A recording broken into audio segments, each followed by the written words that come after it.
Okay, exercise 2.1 करने जा रहे हैं। बहुत सिंपल एक्सरसाइज है जो हमने इससे पहले वाले लेक्चर में, मैंने इंट्रोडक्शन जो लेक्चर बनाया था उसमें मैंने इसके बारे में बता दिया था। ठीक है, तो क्या है इसमें, determine the degree of each of the following polynomial.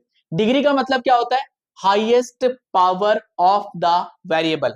Degree का मतलब क्या होता है, हाईएस्ट पावर ऑफ वेरिएबल। क्या होगा, हाईएस्ट, ये याद रखना, हाईएस्ट पावर ऑफ वेरिएबल, यानी वेरिएबल की हाईएस्ट पावर। तो पहले वाले केस में देखो, इसमें डिग्री क्या है, यानी हाईएस्ट पावर 2 दिख रही है तो डिग्री इसमें 2 हो जाएगी। इसमें डिग्री कितनी है, y की पावर 3 है तो डिग्री इसमें 3 हो जाएगा। इसकी डिग्री क्या होगी, -9 में। -9 के साथ कोई वेरिएबल है नहीं है ना, उस वेरिएबल को हम लेट करेंगे कि ये x की पावर 0 है। यानी किसी नंबर की पावर अगर 0 होता है, 1 होता है, तो यानी कि इस केस में जो डिग्री होगा वो 0 होगा। नेक्स्ट वाले में डिग्री क्या होगा, ये एक लीनियर पॉलिनोमियल है, इसकी डिग्री 1 हो जाएगी, तो डिग्री यहां पे क्या हो जाएगी, 1। ओके, तो हमने क्लासिफिकेशन किया था on the basis of degree of polynomial. ठीक है, उन्हीं के आधार पर हमने इसका आंसर दिया है। ये तो बहुत सिंपल था। आगे आ जाते हैं। Right one example each of the following. हमें यहाँ पे हर एक एग्जांपल देना है। क्या बोला गया, पॉलिनोमियल ऑफ डिग्री 1।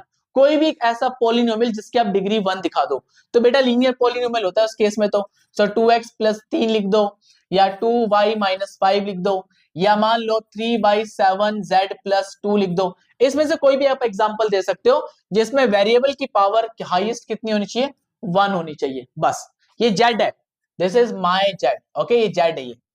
चलो, पॉलिनोमियल ऑफ डिग्री 2, यानी ऐसा पॉलिनोमियल जिसकी डिग्री 2 हो। डिग्री 2 का मतलब हाईएस्ट पावर 2 होनी चाहिए, लाइक x² + 2x - 3 ये लिख सकते हो, या 2y² - 5y लिख दो, या 3x² + 2 लिख दो। ये सारे 2 डिग्री वाले पॉलिनोमियल है।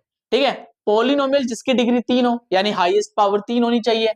तो हाईएस्ट पावर 3 के लिए x³ + 2x + 5, कुछ भी जो आपके मन में आए ना वो लिख दो भैया, बस हाईएस्ट पावर वेरिएबल की 3 दिखा देना, जो भी तुम्हारा मन करे वो लिख देना। बाकी इक्वेशन ये याद रखना, हाईएस्ट पावर 3 होनी चाहिए, इससे ज्यादा नहीं चाहिए। कोई भी आप एक्सप्रेशन लिख सकते हो, 2y³ - 4y² + 2 ऐसे लिख दिया, या t³ + 3 लिख दिया। ये सारे क्या है, डिग्री ऑफ 3 वाले पॉलिनोमियल है।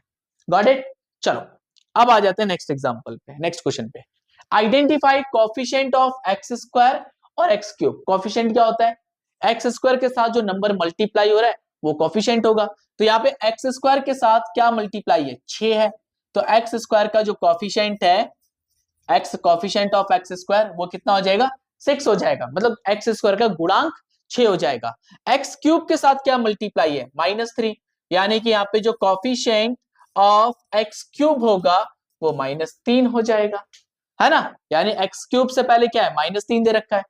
चलो खत्म भैया, इतना सिंपल एक्सरसाइज थी। Find the coefficient of z in the polynomial. इस पॉलिनोमियल में z का कोएफिशिएंट बताना है, तो बताओ क्या होगा z का कोएफिशिएंट। इसमें z कहीं दिख रहा है, पहली बात तो देखो क्या इसमें कहीं पे भी z है, z तो नहीं है इसके अंदर, तो हम उसको क्या लेट करेंगे, मान लेते हैं 0z है। ये क्या है, 0 × z। जो भी टर्म का, जो भी वेरिएबल वाला टर्म अगर एब्सेंट है तो हम लेट करेंगे उसका कोएफिशिएंट 0 होता है, तो बेटा ये 0z होगा। ठीक है, तो कोएफिशिएंट ऑफ z क्या हो जाएगा, यहाँ पे 0 हो जाएगा, क्योंकि इसमें z नहीं था। आगे, find the constant term in the polynomial. इस पॉलिनोमियल में कांस्टेंट टर्म बताओ। कांस्टेंट का मतलब जो फिक्स वैल्यू है, तो फिक्स वैल्यू तो -10 दिख रही है, तो बेटा यहाँ पे जो कांस्टेंट टर्म होगा, कांस्टेंट टर्म वो क्या हो जाएगा, -10। कांस्टेंट का मतलब एक ऐसा वैल्यू पॉलिनोमियल के अंदर जो फिक्स होती है, जिसके साथ कोई भी वेरिएबल मल्टीप्लाई में नहीं होता, तो वो केवल -10 दिख रहा है। Got it. चलो ये भी आपका खत्म हो गया।